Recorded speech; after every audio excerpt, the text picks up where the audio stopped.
Na edição de hoje do MP Cidadão, o MPRJ pelo Estado, que vai exibir o trabalho de promotores e procuradores de justiça em diversos municípios do Rio de Janeiro.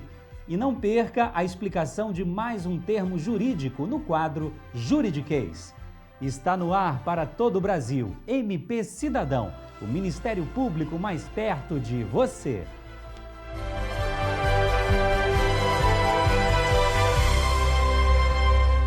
Para garantir a defesa dos direitos dos cidadãos fluminenses, promotores e procuradores de justiça trabalham ativamente em diversos municípios do estado do Rio de Janeiro.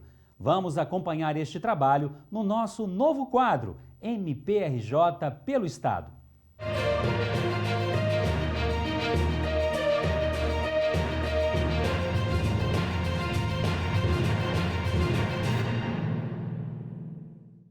Na região norte fluminense, o Ministério Público do Estado do Rio de Janeiro obteve decisão da Justiça que obriga o município de Conceição de Macabu a oferecer transporte público coletivo à população. Se a decisão não for cumprida, a Prefeitura de Conceição de Macabu poderá ser penalizada. No ano de 2018, o Ministério Público do Estado do Rio de Janeiro recebeu a notícia de que a cidade de Conceição de Macabu não oferecia o serviço de transporte público coletivo para a população. A partir dessa informação, foi instaurado um inquérito civil para apurar essa situação. Ao longo das investigações, realmente ficou constatado que só havia na cidade à disposição da população o serviço de táxi. Com base nisso, o Ministério Público ajuizou uma ação civil pública com pedido liminar de tutela de urgência para que o município fosse obrigado a fornecer o serviço de transporte público coletivo para a população. Em sede de primeiro grau, infelizmente, o pedido foi indeferido, o que fez com que o Ministério Público interpusesse um recurso de agravo de instrumento. E, felizmente, agora, no dia 7 de julho, o Tribunal de Justiça reconheceu que a população de Conceição de Macabu deveria ter esse serviço prestado, ofertado pelo município. Com isso, o município de Conceição de Macabu tem um prazo de 120 dias para ofertar o serviço de transporte público coletivo à população macabuense. Essa decisão ainda pende de recurso, existe a possibilidade do município recorrer dessa decisão, mas enquanto isso não acontecer, enquanto não se conseguir um efeito suspensivo nesse eventual recurso ou um sucesso nesse recurso, essa decisão tem que ser obedecida pelo gestor sob pena de prática de eventual crime de desobediência e mesmo de um eventual ato de improbidade administrativa.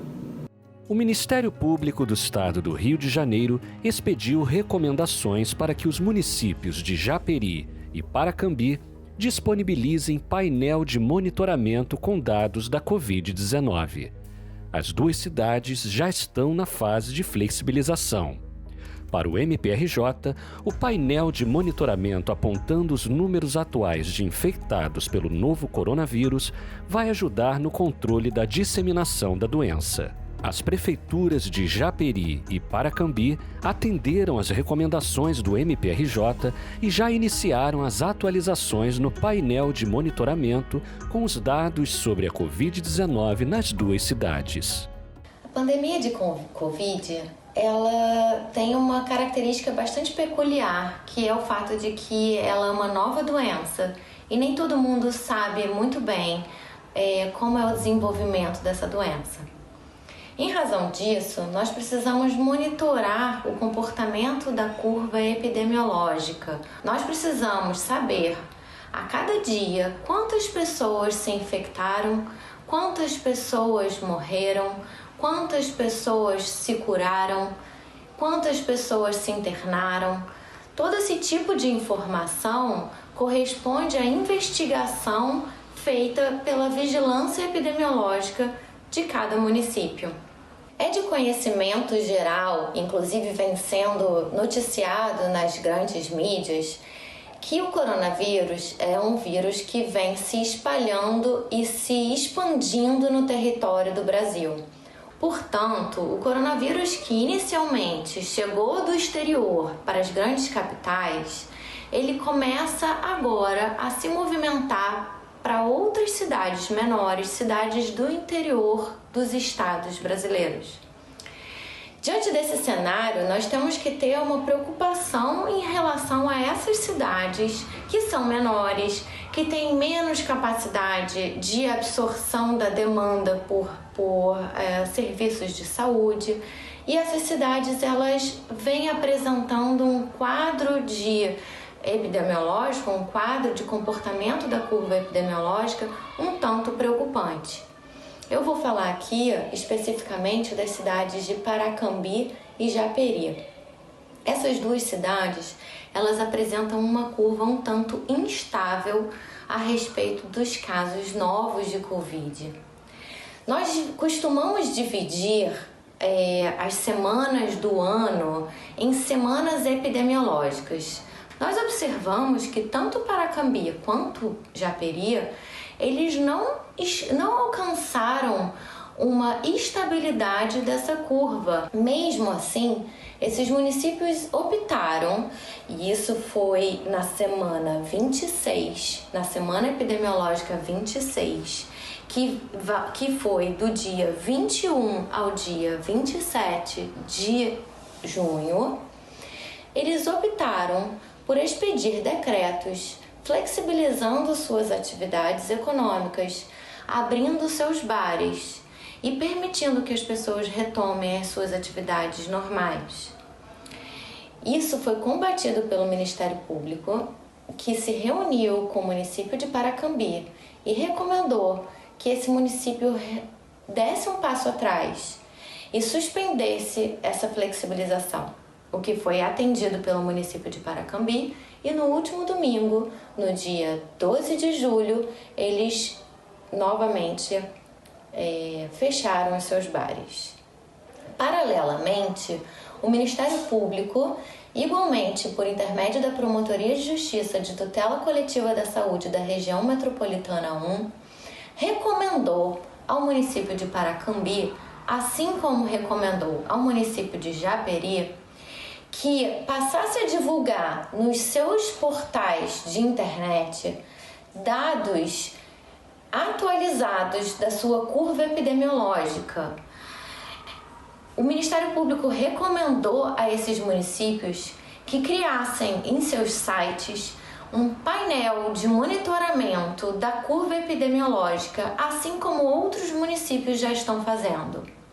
Esses municípios, Paracambi e Japeri, vinham publicando apenas boletins diários de acompanhamento, boletins que passavam informações estáticas, informações que, apesar de serem importantes, elas não eram suficientes. Por isso a importância de um painel que mude diariamente e que passe informação diariamente de como se comporta, como vem se comportando a curva epidemiológica de novos casos, novos óbitos, novas internações de Covid no território desses municípios.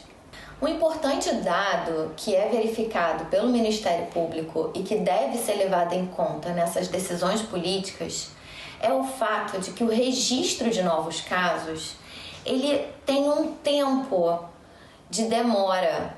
Um novo caso hoje, uma pessoa que se infecta hoje, ela leva um tempo até chegar ao conhecimento do sistema de saúde. Esse lapso temporal, ele gera uma dificuldade muito grande em relação ao registro de novos casos nas últimas semanas. Pessoas hoje que estão indo a restaurantes, que estão saindo das suas casas para fazer as suas atividades e estão se infectando, elas só vão ser conhecidas pelo sistema semanas depois. É por isso que não basta ao gestor olhar para a curva nas últimas semanas. Se ele olhar para as últimas semanas, ele vai ter um dado que está aquém da realidade. Isso é o que o Ministério Público vem batendo nessa tecla e falando para o gestor que ele não pode flexibilizar suas atividades econômicas com base em dados das suas 2 últimas semanas, que são dados falsos e sempre inferiores à realidade. Isso é uma realidade, esse é um problema que precisa ser enfrentado e o painel de monitoramento ajuda a visualizar esse problema. Porque o painel de monitoramento, ele dá informações de toda essas semanas epidemiológicas que se passaram e não apenas das 2 últimas, permitindo ao gestor tomar uma decisão baseada em um histórico de casos. No município de Paracambi, o MPRJ acompanha de perto as medidas de flexibilização. A situação epidemiológica exige cuidados. Bom, a exemplo do que fizeram diversos municípios no estado do Rio de Janeiro, o município de Paracambi também flexibilizou as medidas de isolamento social, né, por decisão dos seus gestores, o que vem sendo acompanhado aí bem de perto pelo Ministério Público. A situação epidemiológica em Paracambi seria leviano da minha parte, com os dados que nós temos hoje, dizer que ela está contornada, que ela está equacionada. Não, ainda há muito o que se fazer, é preciso ter muita atenção, principalmente a esse modelo, esse momento, na realidade, de flexibilização das medidas de restrição, uma vez que tudo é novo e é preciso que nós acompanhemos de perto para que não haja aí um agravo à saúde da população de Paracambi. Bom, nessa perspectiva, o Ministério Público se aproximou, já realizou reuniões com a administração municipal para fomentar políticas públicas, né, e recomendar, quando necessário, as medidas que entende cabíveis para a tutela dos direitos da população. Né? Através dessas recomendações, o Ministério Público sinaliza o seu posicionamento jurídico a respeito de dada questão, aponta irregularidades, aponta oportunidades de melhoria, fomento de políticas públicas e busca, assim, né, interferir na decisão do gestor, mas nunca, né, tomar a decisão pelo gestor. A recomendação não tem esse caráter. E o gestor, diante de uma recomendação ministerial, ele opta por segui-la ou não, sabendo que, deixando de atender ao quanto foi requisitado, é possível que o Ministério Público adote as medidas necessárias para sanar aquela situação que foi considerada inadequada, ilegal, enfim. E daí temos desde a possibilidade do ajuizamento de uma ação de improbidade administrativa, quando se observa, por exemplo, que o gestor ofendeu princípios caros à administração pública, ou mesmo o Ministério Público pode também ajuizar uma ação reparatória por danos coletivos, danos morais coletivos, danos sociais, e até mesmo impor obrigações de fazer ou não fazer aos municípios. Tudo isso a ser, né, discutido perante a autoridade judicial competente. O Ministério Público do Estado do Rio de Janeiro, em conjunto com a Polícia Civil, cumpriram mandados de busca e apreensão na sede da Prefeitura e na Câmara Municipal de Barra Mansa, na região sul-fluminense. O prefeito, 2 vereadores e um coronel da Polícia Militar estão entre os denunciados pelo MPRJ. Bom, o Ministério Público do Estado do Rio de Janeiro, na última terça-feira, dia 14 de julho de 2020, cumpriu mandados de busca e apreensão de afastamento do cargo no município de Barra Mansa. Mandados esses expedidos pelo 2º Grupo de Câmaras Criminais do Tribunal de Justiça do Estado, a partir do oferecimento de denúncia em face do prefeito de Barra Mansa, senhor Rodrigo Drable Costa, em face de 2 vereadores da Câmara Municipal de Barra Mansa, um deles presidente da Câmara, o senhor Paulo Afonso, conhecido na localidade como Paulo Chuchu, o vereador Zélio Rezende Barbosa, e ainda um 4º denunciado, o senhor Jorge Ricardo da Silva, conhecido como Ricardo Coronel. Os 4 foram denunciados pelos crimes de organização criminosa e corrupção ativa em razão da compra de votos de vereadores da Câmara Municipal de Barra Mansa para que votassem favoravelmente a aprovação das contas da Prefeitura no exercício de 2018. Contas essas que foram reprovadas pelo Tribunal de Contas do Estado do Rio de Janeiro. Então, temendo a repercussão que a reprovação de suas contas pela Câmara Municipal poderia ter na cidade, especialmente em razão das eleições municipais que se avizinham, o o prefeito Rodrigo Drabli se articulou com outros vereadores e outros agentes ainda não identificados para comprar o voto dos vereadores na sessão destinada à aprovação ou não das contas da prefeitura, oferecendo a esses vereadores quantia em espécie para que votassem a favor desta aprovação das contas. Então, já observando essa movimentação desses vereadores, o denunciante vereador Gilmar Leles nos procurou e apresentou imagens, em áudio e vídeo, apresentou dispositivos de captação de imagem em áudio e vídeo, nos quais ele conseguiu efetivamente gravar as conversas que teve com o vereador Zélio, em nome do prefeito, e as conversas que teve, o encontro que teve com o próprio prefeito, no qual foi oferecida a quantia de R$30 mil em espécie para que ele votasse favoravelmente a aprovação das contas da prefeitura que tinham sido reprovadas pelo TCE. Essa denúncia ela foi oferecida pelo GAOCRIM, que é o Grupo de Atribuição Originária em Matéria Criminal, uma estrutura do Ministério Público que exerce as funções, exerce as atribuições naturais do Procurador-Geral de Justiça em âmbito criminal. Cabe ao Procurador-Geral de Justiça a investigação criminal contra agentes com foro por prerrogativa de função perante o Tribunal de Justiça do Estado do Rio de Janeiro. Então, a estrutura do Procurador-Geral de Justiça para esse tipo de investigação é o GAOCRIM. A investigação ela foi iniciada a partir da instauração de inquérito policial junto à CIAF, que é a Coordenadoria de Investigação de Agente com Foro, que nada mais é que uma unidade da Polícia Civil que atua em conjunto com o GAOCRIM, no qual há policiais, agentes e delegados destacados e especialmente preparados para esse tipo de investigação sensível contra agentes com foro. Então, essa investigação ela foi iniciada a partir de um inquérito policial inaugurado na CIAF, nessa Coordenadoria de Investigação da Polícia Civil, e foi remetida ao GAOCRIM, que ofereceu a denúncia distribuída ao segundo grupo de câmaras criminais.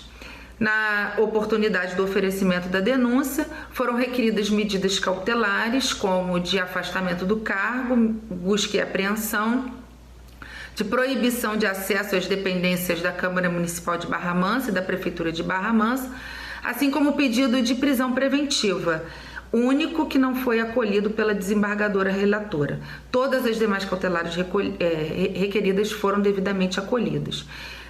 A busca e apreensão foi cumprida, como disse, no dia 14 de julho, e nos locais objeto de busca foram apreendidos telefones celulares, mídias, documentos pertinentes ao caso, aos crimes descritos na denúncia, que serão minuciosamente analisados, periciados, para instruir a ação penal que já está em curso, A ação penal essa que já se iniciou e está na fase de notificação dos denunciados para apresentação de defesa prévia, porque o processo penal contra agentes com foro tem um rito diferenciado do processo previsto no Código de Processo Penal, Então, a denúncia, uma vez a denúncia oferecida, a ação penal terá o seu curso normal, com um rito próprio, e, além disso, considerando os indícios da participação de outros vereadores envolvidos no esquema, inclusive vereadores que cederam ao oferecimento de valores em espécie por parte do prefeito, ou seja, que votaram favoravelmente a aprovação das contas a partir do recebimento de valores oferecidos pelo prefeito, considerando a existência de indícios nesse sentido, outra investigação, outro inquérito policial foi instaurado para apurar se efetivamente esses crimes aconteceram e quais os agentes envolvidos nessa espécie de crimes, Então, aguardamos aí o desenrolar das investigações e da ação penal, e entendemos que foi o cumprimento da medida de deflagração da operação extremamente positiva, não só para a sociedade local, como para todo o Estado do Rio de Janeiro. O Ministério Público do Estado do Rio de Janeiro, em conjunto com o Ministério Público Federal, expediram recomendação ao Estado do Rio e aos municípios de Angra dos Reis e Paraty. Em razão da pandemia da Covid-19, o MPRJ e o MPF pedem proteção às comunidades tradicionais de indígenas, quilombolas e caiçaras que vivem na região da Costa Verde. Essa recomendação expedida em conjunto pelo Ministério Público do Estado do Rio de Janeiro e pelo Ministério Público Federal compõe mais uma etapa do processo de elaboração de estratégias diferenciadas de enfrentamento à pandemia de Covid-19 nas comunidades tradicionais de Angra dos Reis e Paraty. Trata-se de uma região com forte diversidade cultural. Daí porque planos de contingenciamento genéricos não fariam frente aos desafios dessas comunidades no atual contexto da pandemia. Foi necessário se instaurar um diálogo que levasse em consideração os modos de vida próprios dessas comunidades, as características geográficas específicas dessas áreas, as carências estruturais no que se refere ao acesso à saúde e ao saneamento básico. E o mais importante, a sabedoria e o conhecimento que essas comunidades detêm sobre os territórios que ocupam. Nesse sentido, a recomendação traz demandas apresentadas pelas próprias comunidades como prioritárias e se estrutura em alguns eixos. O primeiro deles diz respeito à instalação das barreiras sanitárias, para se assegurar o afastamento dessas comunidades dos principais focos de disseminação do novo coronavírus. Em segundo lugar, para que esse afastamento se dê de maneira digna, é indispensável que o poder público forneça bens e serviços essenciais, como água potável e cestas básicas, garantindo-se a segurança alimentar dessas comunidades nesse período de isolamento. Outro eixo se refere à composição adequada das equipes de saúde que atendem essa comunidade e à criação de fluxos de atendimento de urgência específicos, com a disponibilização de veículos capazes de chegar a essas comunidades mesmo em condições naturais adversas, até porque grande parte dessas comunidades se situa em áreas de difícil acesso. Outro eixo refere-se ao fortalecimento da estratégia da saúde da família, com maior articulação entre os agentes comunitários de saúde e as lideranças comunitárias, aprimorando-se, assim, os fluxos de identificação, notificação e monitoramento de casos suspeitos. Também se dá grande importância à publicização dos dados epidemiológicos dessas comunidades, com a divulgação dos boletins municipais das informações específicas dessas áreas a respeito da evolução da pandemia. E, por fim, também se recomenda uma interlocução mais próxima entre os diversos órgãos públicos de saúde competentes para atuarem nessas comunidades, sejam eles da esfera federal, estadual ou municipal, garantindo-se assim uma aplicação mais eficiente dos recursos públicos disponíveis.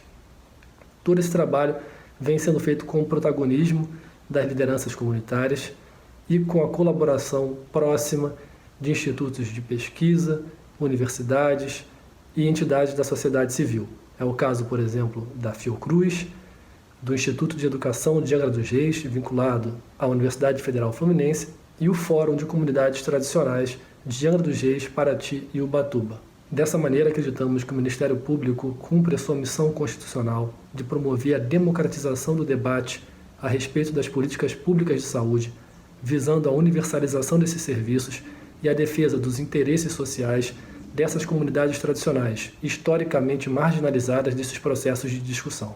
Para destrinchar a linguagem do direito, o quadro Juridiquês explica alguns dos termos técnicos mais utilizados na área. Vamos saber o significado de mais um deles. Confira! Estupro coletivo. Ministério Público quer analisar autos de inquérito. Fonte O Globo, 28 de maio de 2016. Autos. Você sabe o que significa? Autos é o conjunto ordenado de documentos que constituem um processo, tais como petições, termos de audiências, certidões de julgamento, sentença e etc. Conheça as expressões usadas no meio jurídico.